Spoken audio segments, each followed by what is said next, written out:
now for our last presentation of the day, and last but by no means least, he's running. If I could welcome to the stage when he's ready, Renee, while he's getting mic'd up. Oh.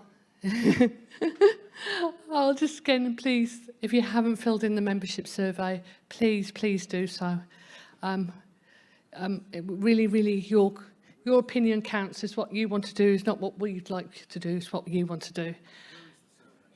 Where is the survey? That's a good question. Where is the survey? There is the link there, yeah, there. There is a small QR code. There you go. But if not, I'll find for you, Renee.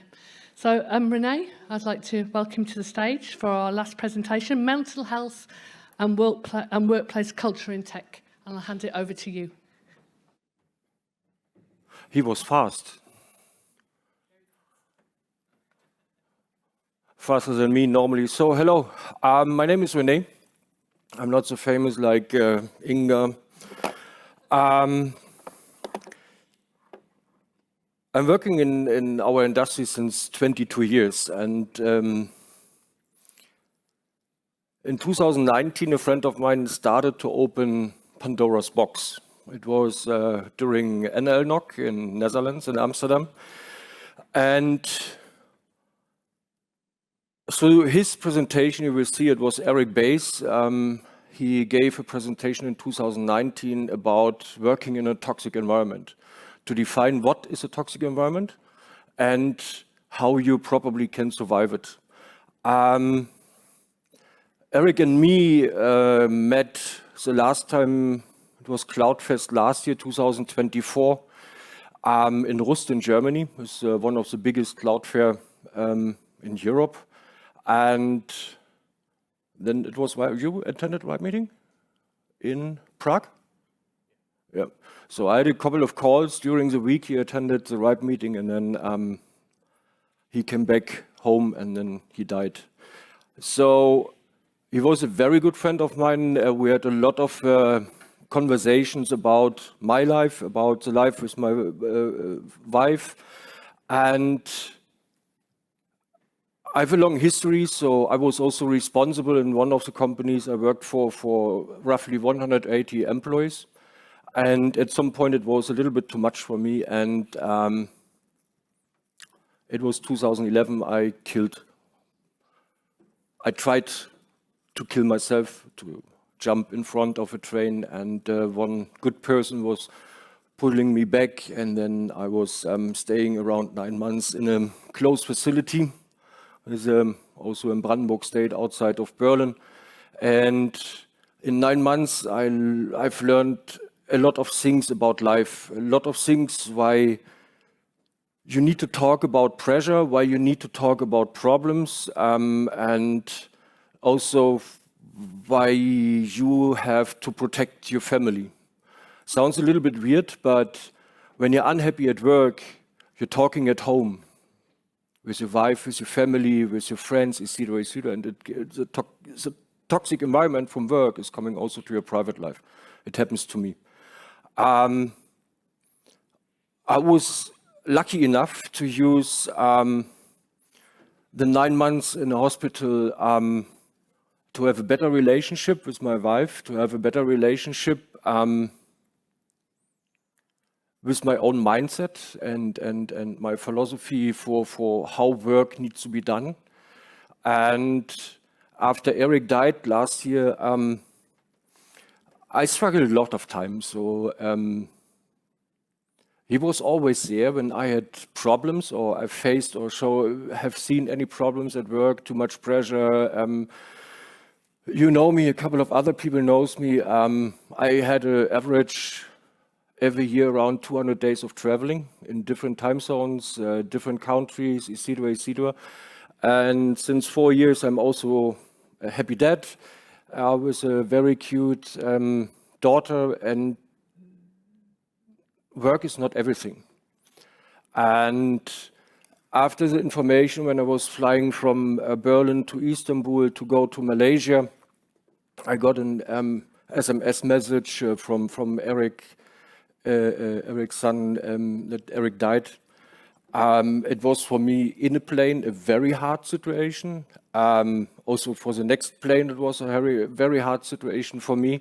And I needed a couple of weeks and months to reflect myself. And I'm diagnosed with how you call it? It's with ADHD, but lucky me, I'm missing the H, so only HDD.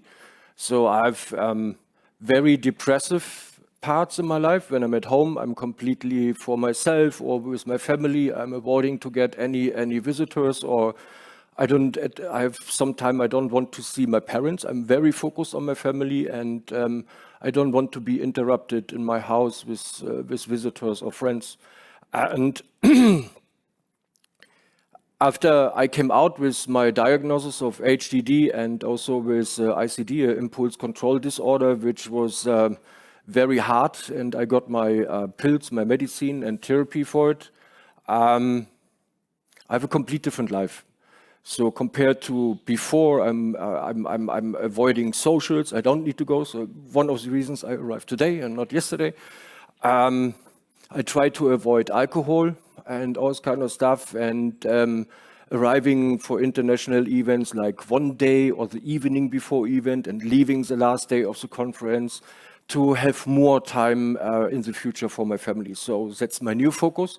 And it happens a lot of stuff between the period last year, May, and this year. So I got diagnosed, I'm in therapy, I'm going when I'm at home on, it's what we have today, Thursday, Tuesday, yeah. Tuesday and Thursday I'm going to a therapy, to a day clinic. So to do stuff like what you never did, like puzzles, to cool down a little bit from work. And I'm working at Flex Optics. I'm responsible for APAC, for Australia, New Zealand, and South America, Germany, Austria, Switzerland. And I also have pressure right now, but I handle the pressure completely different compared to before. And I wanted to use my experience to proceed with opening Pandora's box. Nobody wants to talk about it. When somebody is talking about the topic burnout, you're getting like some, sure, burnout. I know a colleague from us, he came up and said, I'm going to hospital for 6 months. I have a burnout, and he came completely changed again back to our company after 9 months, not only 6 months. As I mentioned, this presentation, also in the last slide you will see, I started a project. It's called Open Ears. It started with Eric's presentation, working in a toxic environment 2019. And right now I try to step into his footprints to say a NOC meeting normally, or also exchange meetings, etc., like the LINX meeting. But a NOC meeting is normally a neutral place of knowledge sharing and experience sharing. And such events needs to be used also to have a safe place to talk about such topics. It's very important. What is also important is like, I gave this presentation in Bangladesh. It was during BDNOC. I think 1 week ago, and one guy from the university, a prof came to me and said, René, we need to schedule for this year a leadership training about this topic with our profs in the university. Also, I faced during my presentation afterwards, I had 6 hours of meetings. Everyone came to me, oh, cool, this topic is very important also for us. Then you see our religion, and you have a lot of tiny parts, they're building up a big ball, and when everything is not really working, then at some point we are only human being. And I like it to work for Flex Optics, flexible, yes, but I'm a human being and I'm flexible until a certain point, and then for me it's done. sits Eric. Probably one of you have seen him, RIPE meetings, NLNOC meetings, etc. He was a very, very good human being, and he had always open ears when someone came and said, "Dude, we need to talk. I have problems at home. I have problems with my wife, etc., or in my company." And he tried to support people. And he taught me one thing: listening is very important. And not only listen and say, "Okay, we are done."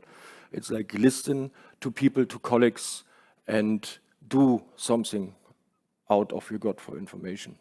Like some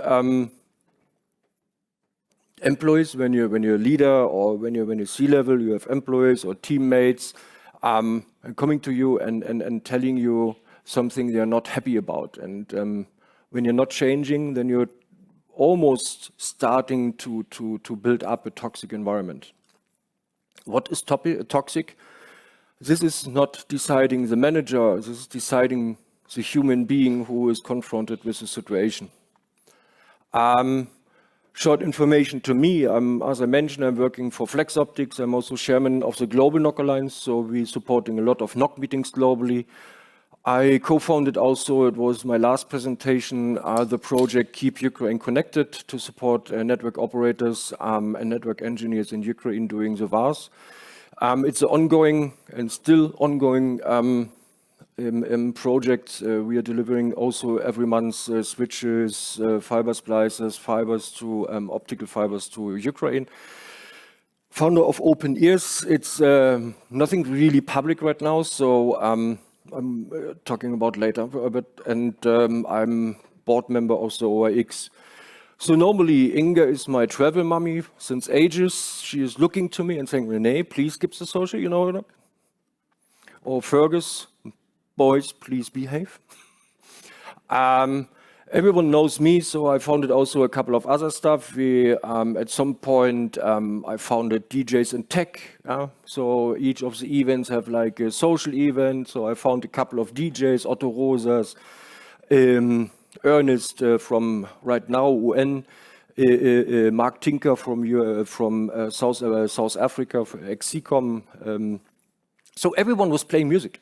I said, "Why are you investing like 5K on external DJs? And right now why we are not doing it? We know the people, we know how to party, and etc." So it was a win-win situation. We combined hobby and job again. And as I mentioned, also my life changed. So I'm very focused after this happened with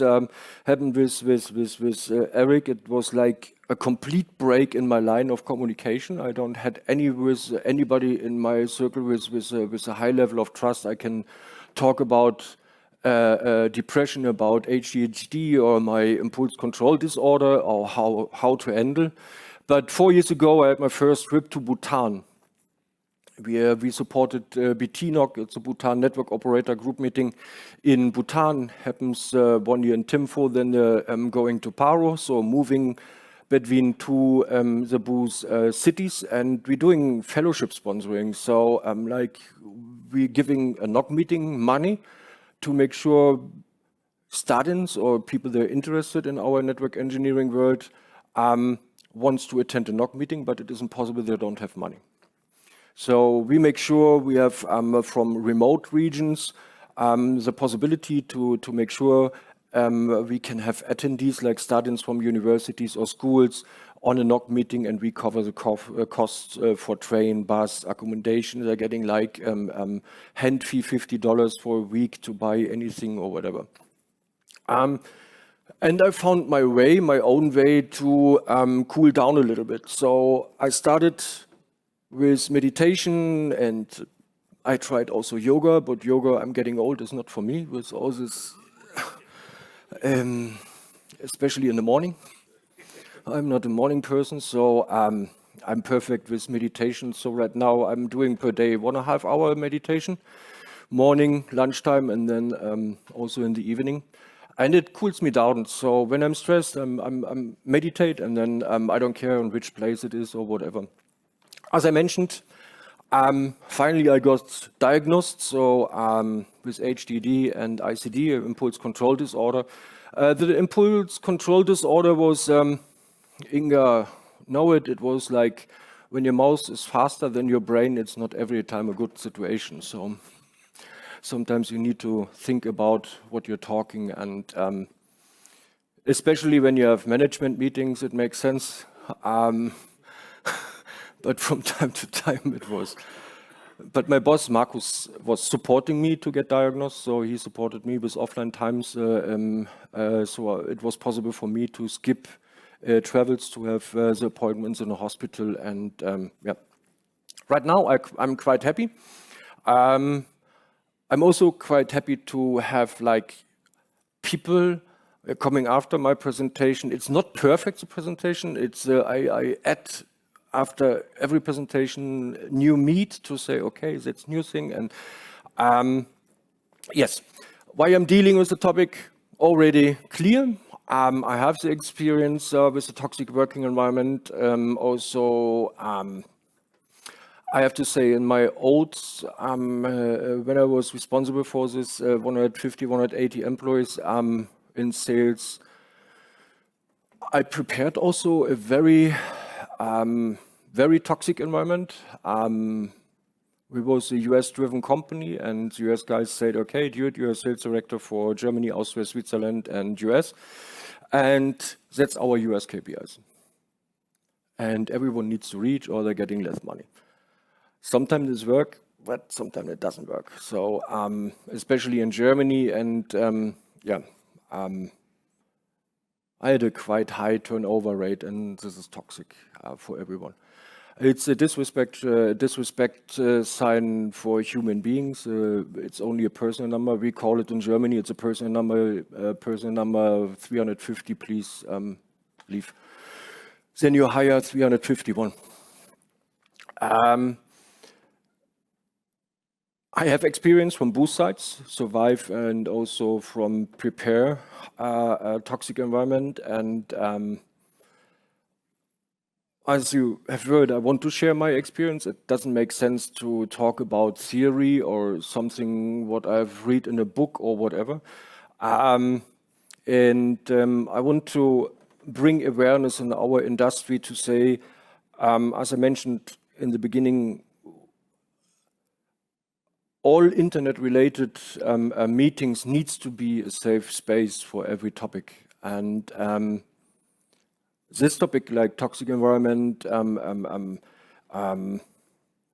was for years a no-go topic to talk about. And right now, I had conversation with management and also normal employees, and both sides are saying, yeah, it's time to talk about. We need to change a couple of things. What I can do is only sharing my experience, motivate to sit together, to have experience exchange about working procedures and non-working procedures. Don't copy strategies from one company to the other company. It doesn't work.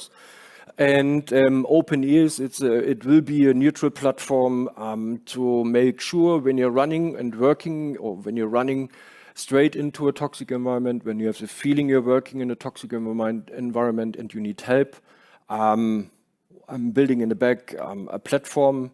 You can contact us on a neutral way. Right now, I'm building up a network of mentors to say, okay, people who survived toxic environments and had experience in everything, you're welcome to support us, and please share your experience, your knowledge, and guide other people how to survive, how to start a change in a company or move on with a new job. That's the first thing. It's normally an easy problem in our industry. We're avoiding to make mistakes. Why? The reason is someone is coming and said, "Oh, why you did it? Why you're not asking?" So we are complete far away from Murphy's Law, try and error. It is expensive in our industry. Mistakes are not allowed, especially when we talk about BGP routing switching topics. please be professional and you know exactly what you do. But when you're not really free in your mind and you're blocked or you have too much pressures, then you make mistakes. But mistakes, we are not machines, we are not computers, we are human beings and we make mistakes. And this is one of the topics you need to swallow, you need to adapt, and you need to accept mistakes are normal. But you need to work on it. The next thing is like the lack of trust in teams. It's like you're starting in a cool team and then someone got promoted as a team lead and then you have some thing is like cooking in the team, someone is jealous about why he got a team lead, etc., and nobody is talking about.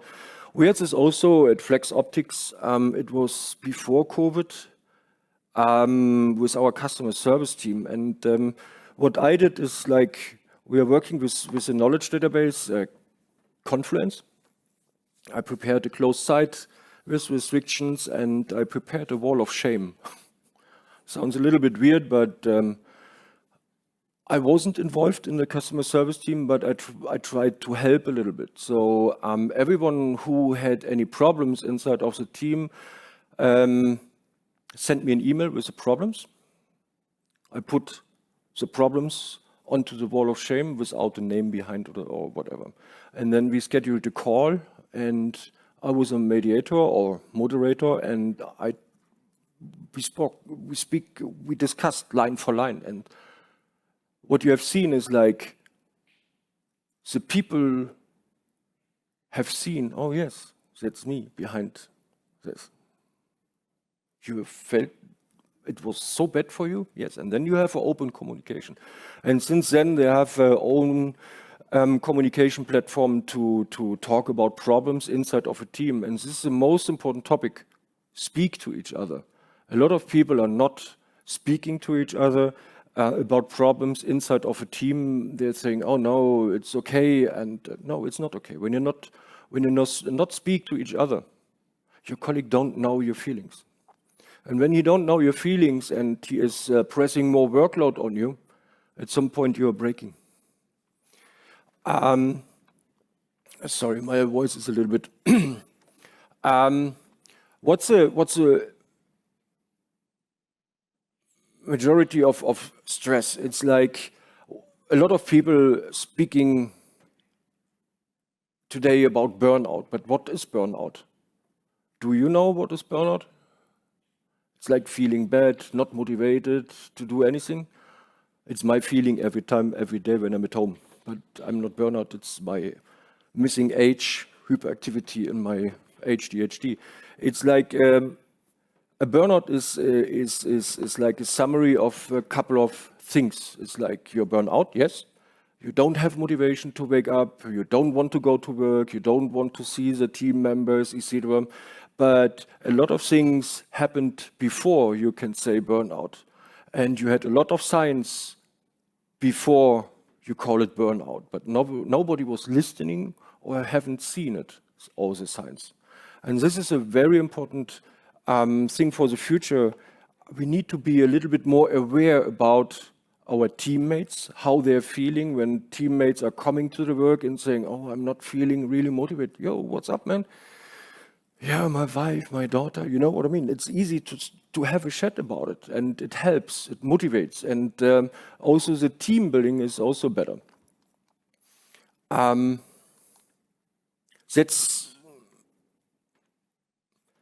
normal. Inga is not here. No. I was sitting down next to Inga and said, dude, it's cold, yeah? Yeah, you're getting old. Yes. But I'm saying yes, but other person can say, it's not okay for me. You say, I'm old. You know what I mean? It's like a colleague of mine when I'm coming to Darmstadt to our headquarters saying, oh, René, your belly is growing, huh? Which month? It can be cool, but it can be also like, sorry, bullshit for me. I can say, dude, I'm not okay when you're saying I'm getting fat. You know what I mean? It's only a different wording, but it's the same meaning. You know what I mean? And office gossip is like, a couple of people are saying it's a typical thing. I don't know, it's in UK also, but probably yes.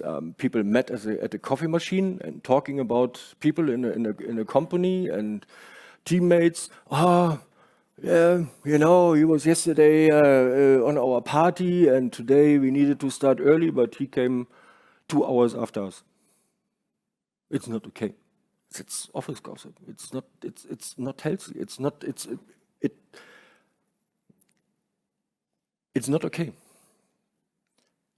And yes, sometimes it's funny to talk about people's back, but no, it's not okay. And I did it also a couple of times. So it was funny to talk about people saying, oh, we have seen Mr. blah, blah, blah yesterday, social completely drunk and blah, blah, blah. And it's not okay.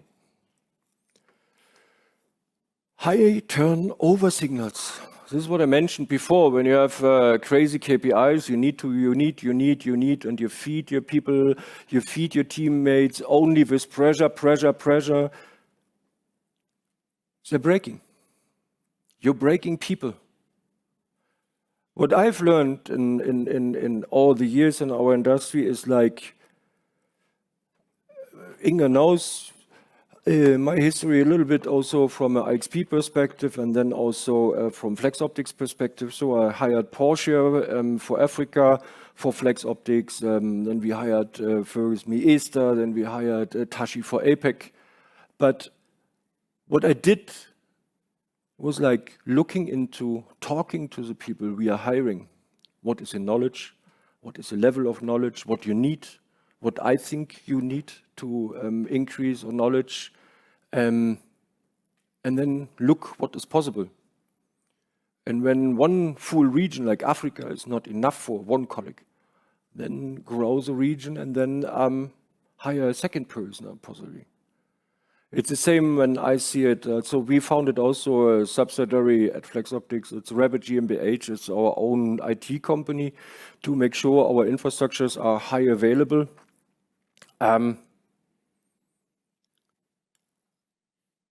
Also, they are looking into each of the employees, what you can do.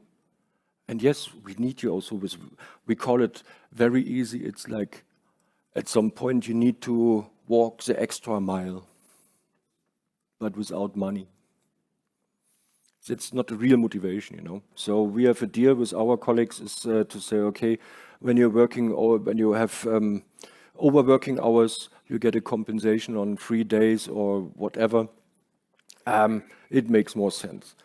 High turnover rates in your company is also a problem of communication, of trust, mistrusting people. You have a lot of factors are part of a high turnover rate. And right now, I'm sitting also from time to time together with our recruiter. We have our own recruiter who is only focused on recruiting for each of our departments at Flex Optics.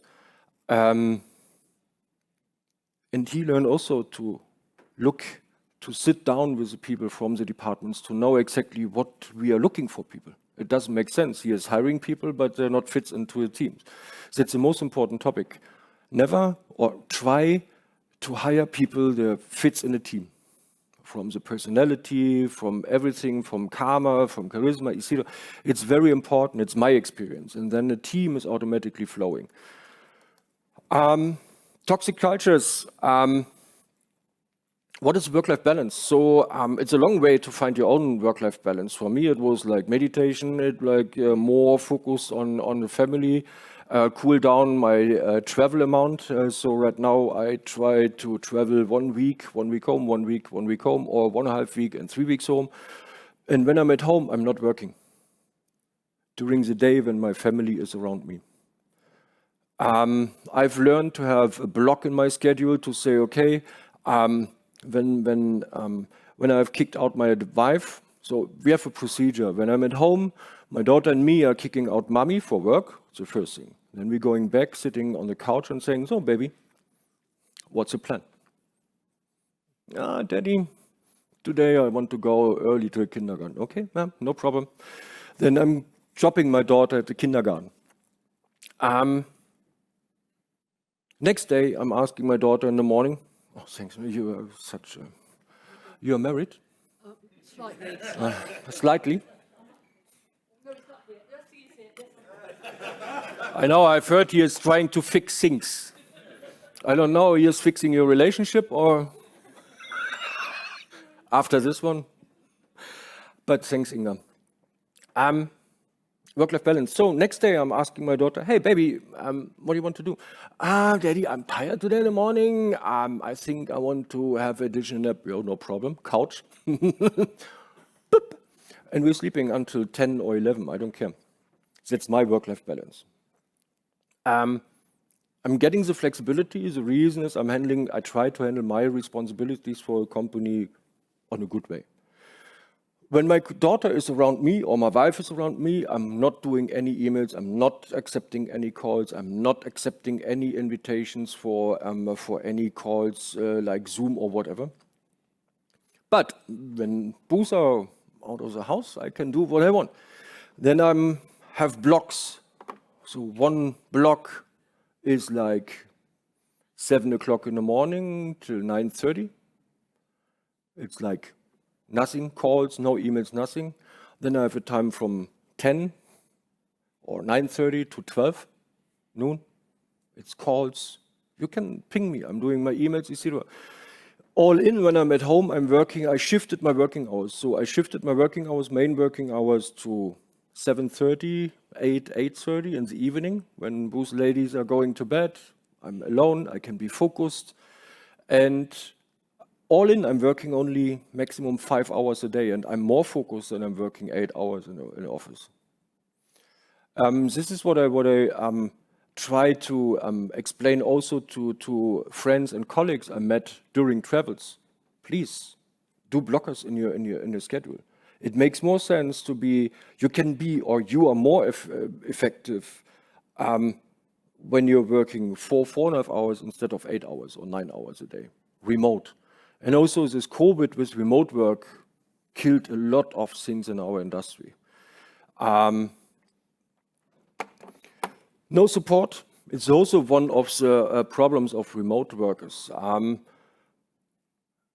Sometimes with my HDD, I have the feeling my boss don't like me. The reason is he never calls me, but I have agreement with my boss. He said, René, when we're not talking, when I'm not setting up a call, I'm happy with you. When I'm setting up a call with you, oh, and something happens and then we need to sit down. I love such agreement, but it's sometimes when you haven't heard your boss like for 3 months, and sometimes you think about like, okay, I'm getting my month's check, end of the month. Yes, money is coming to the bank account, but he likes me or whatever. You have such a bad feeling, but it's also when you're not giving your colleagues a good feeling, they're feeling also bad. You're in the same situation. So please talk to people also when they're doing good things. No growth, personal growth. It's like you're sitting on the same position for 8 years, 9 years, and you don't get an internal level up or whatever. It's annoying, it's demotivating. I'm completely understand it. And no motivation, especially doing, Inga, you liked it to work during pandemic remotely? No? Huh? You?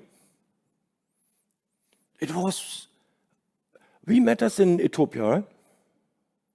For ISOC infrastructure event in Ethiopia? No?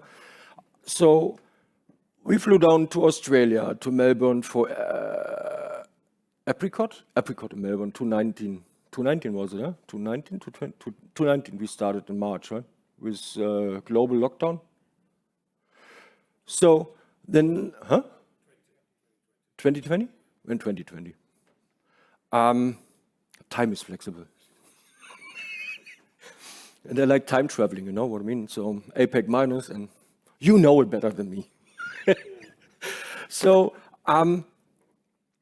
we was going down to Apricot. You was Apricot in Melbourne.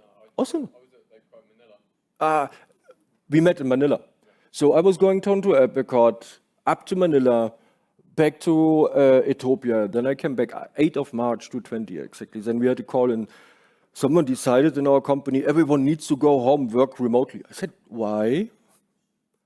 Yeah, this virus. I said, what for a virus, please? And then I was boarded the plane to Berlin. And then I said to my wife, we need to go shopping. Please go to our supermarkets in Germany. When we was going to a supermarket, it wasn't possible to buy toilet papers. And I was in Ethiopia. It was a kiosk full of toilet paper. He said, that's a new way to make money. I said, what do you mean?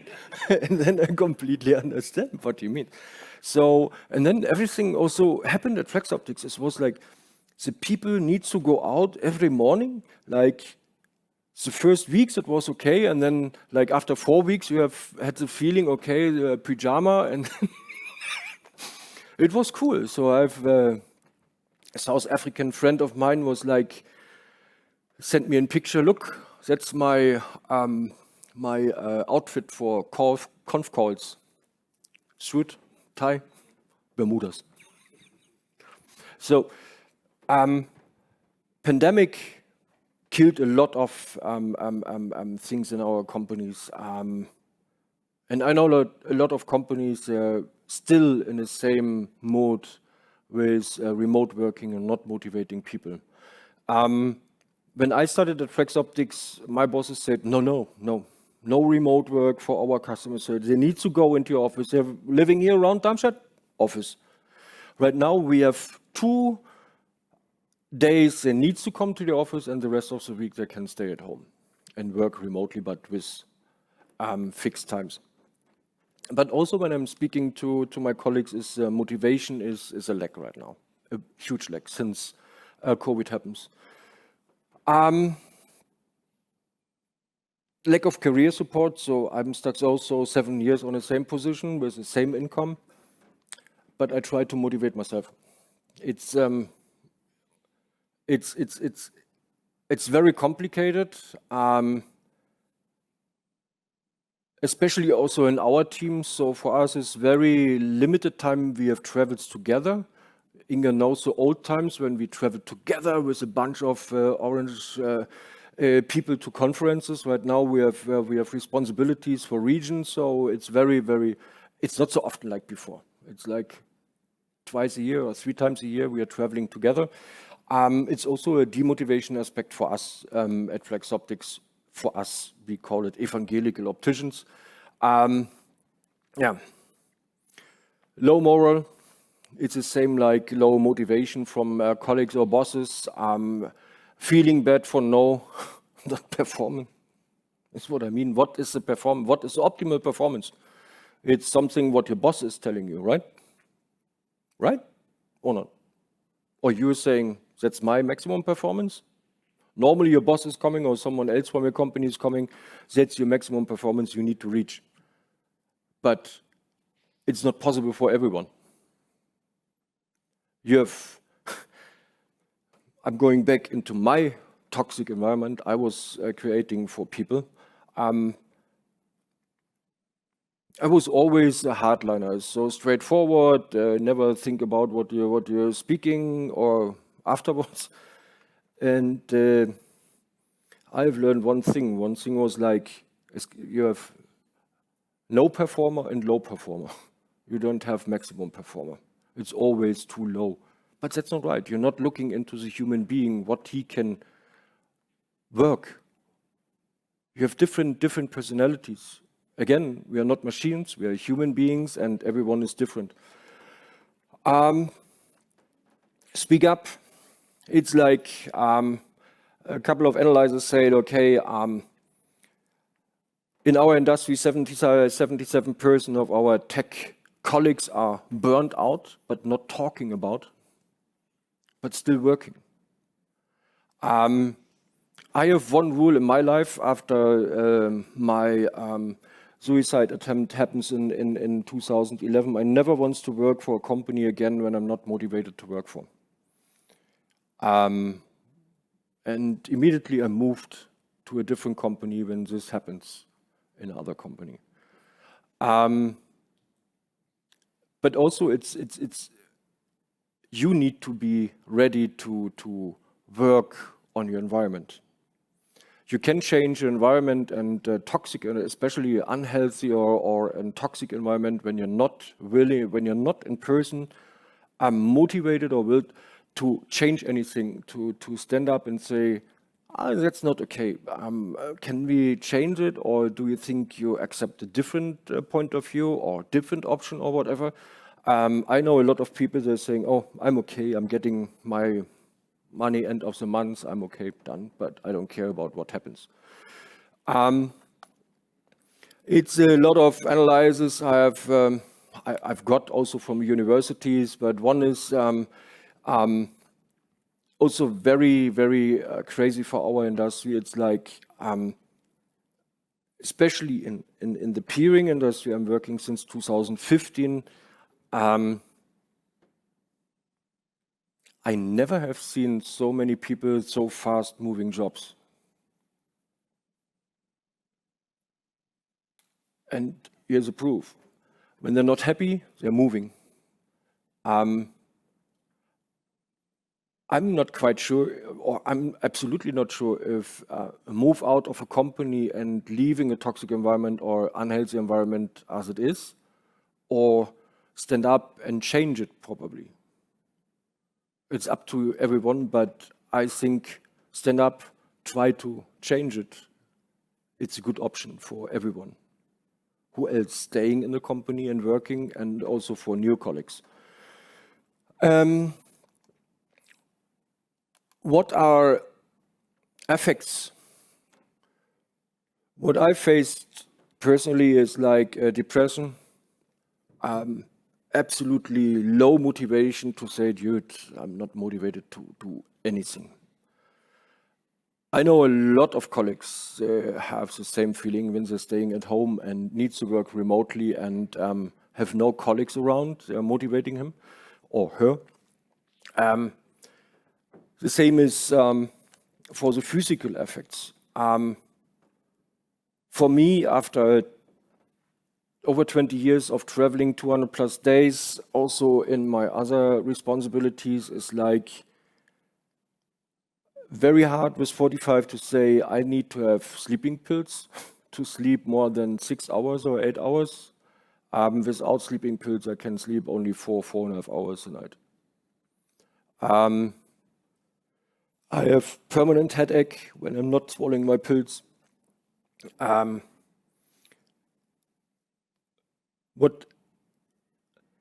this is a big problem. So in Germany, we have one rule. When you have, it is 6 weeks of sick leave in a company, your HR needs to talk to you, needs to offer you some support. Dude, we are not allowed to ask what happens to you, but when you want to talk, please, you have open ears and open doors here. And then you can get also support from the health insurance in Germany. Is it also here in UK, or you have sick leave which is paid, or yeah, we have sick leave maximum 6 weeks, and then health insurance is covering the income, but you're getting only 68% of the last brutto or netto income. So how we can move forward? Open communication. When you have problems with someone else in our industry, when you have problems with a colleague or whatever, please sit down, talk to each other. When you have a problem with your managing director, when you have a problem with your team lead, when you have a problem with a C-level who is like doing too much pressure, schedule a meeting, sit down and ask for open conversation. What's your problem? Do you think we can improve or not? So when your manager or whatever is coming back to you and saying, no, we can't, I don't want to improve, means it normally, then you have one option, go. Promote in your company work-life balance. Define with your colleagues what can be a good work-life balance for you and for your colleagues.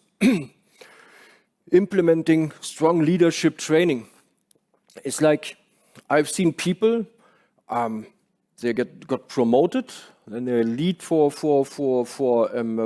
unit, and they're getting again promoted without any trainings. It doesn't make sense. It doesn't make sense to promote people without training. The only thing what you're promoting is like probably a toxic environment for your team or whatever.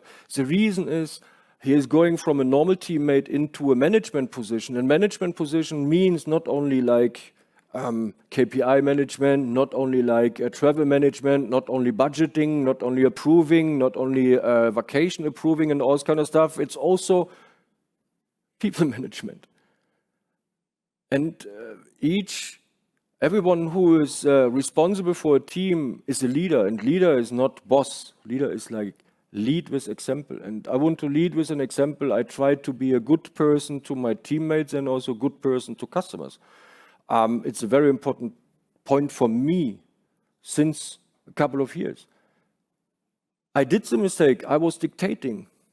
Straightforward. You need to do this, you need to do this, you need to do this. The reason I don't have trainings. Offer everyone who got promoted in your company or team trainings, leadership trainings, people management trainings. It's also from health insurance, you're getting the opportunity for management trainings and all this kind of stuff. Also for employees, for normal employees. Positive company culture. When I'm going back in time, 1999, when I was 2 days younger and not 45, and I worked for this US company, we was entering the office and we had core values. Cool idea. But you need to live the core values and not only visible for your customers. It's like build up a company culture. So what we have at Flex Optics is twice a year event. We call it it's normally December. We have the tallest natural Christmas tree in Germany. And we have a Bäumchen event, a tree event. The whole company is coming together. One of our founders is going to decorate with lights a Christmas tree, and then he is turning on the power, and then everyone, oh yes, okay. It's 1 point. Without work, improve it. We have team dinners in our company available. So when you want to do a team dinner with a team, do it. The second event, big event, is the whole companies and customers around Frankfurt and Darmstadt are invited to our summer party. It's a big summer party. I think last year it was 150, 200 people. It was cool. And you have a neutral possibility to talk to each other and know other colleagues better and all this kind of stuff. How often you have the possibility in your office to meet someone from the 4th floor when you're working downstairs? It isn't always possible to meet them. Prioritize employee well-being. Define what is it. What I implemented in one of my previous companies was like every month a well-being survey to ask, are you feeling good? What do we think we can improve? It's not the real goal for the solution, or it's a solution for a problem, but it can be a tiny piece to improve everything in your company. Next thing is like you're running teams in a company, but you don't want to handle over responsibilities. It's like you want to be master of the whole disaster, but it doesn't make sense. It's not healthy for you. It's not healthy for the teammates or for your company. When you want to have like mid-management, define clear roles for what you are responsible. What is your goal for a quarter, for half year, for full year? Next one, professional development is the same like leadership trainings. Do it. You only can win. When you're doing internal promoting of people, the people knows your company, but they also needs to be taught and educated on the new role. Safe reporting mechanism. It's like my old wall of shame. You have the possibility to have like a gray line without a sender name or whatever. do it, implement it. It can only help. We have a direct line of complainant hotline via email to our HR. So we have a special agreement. It's not allowed for them to talk about who was sending the email, but our HR is coming every month with a summary. So we got prepared about blah, blah, blah. We need to improve. We can. What is midterm, short-term, midterm, long-term possible for us to change in our company? And the most annoying feedback was like, we want to have a better coffee machine. Really? That's easy, please. Yeah, but it's important. Regular assessment, also with your management team and teammates. Lead by example. It's the most important topic. It's like when I'm not dropping here my pens to be open, what is my past, what is probably a good future for me and what I want to do, and you can change anything. So at some point you need to open Pandora's box, but then drop the pens and be open. And also for me, Inga, you knows me longer than someone else, same for Fergus. Dude, I had nights, I think in Denmark it was wipe meeting, the bar closed, the reason was the alcohol was out. And then we slept 2 hours, 3 hours, and then again, wipe meeting. But that's cool. In the moment, yes. But with impulse control disorder, you don't know what you talked about. So Open Ears, as I mentioned, is a platform. Will be launched by end of the year with a full network, global network of mentors to say, okay, we have possible standby mentors when you're facing issues, problems in a company, when you're depressed at work or whatever. Please ping us before something else happened or will happen or whatever. We have Open Ears and we try to support. And also, what I can offer is only. You can reach out, you will have a QR code also in the presentation when the presentation is going online. You can scan, you can add my WhatsApp number, you can add me LinkedIn, Facebook, Instagram, whatever. Ping me. I tried to help. I survived it. And I'm very, very motivated to say it will be also the same when we met us in 5 years. One of my therapies from my doc is like writing down things, what you experienced, what you faced, what you survived, etc. So I've prepared a book, will be out for free for the community in PDF, EPUB format or whatever, with steps I've learned. It's like what happened to me, what happened to people who was working with me together. Also steps, what can be a possible solution like meditation, autogen training and all this kind of stuff. Probably some help for anybody. So, yeah, I'm happy. It's my last slide. Thanks. Thank you, Renee. Is there any questions for Renee? Any questions? Sorry. I just want to say that I did not stay till the end of the night in the bar in Denmark. There's just a bit of a disclaimer. No, we reopened for $100. So. But I just want to say personally, well done, Renee. I'm really proud of you. Thanks, man. Pleasure. So when you have any questions, so drop me a mail or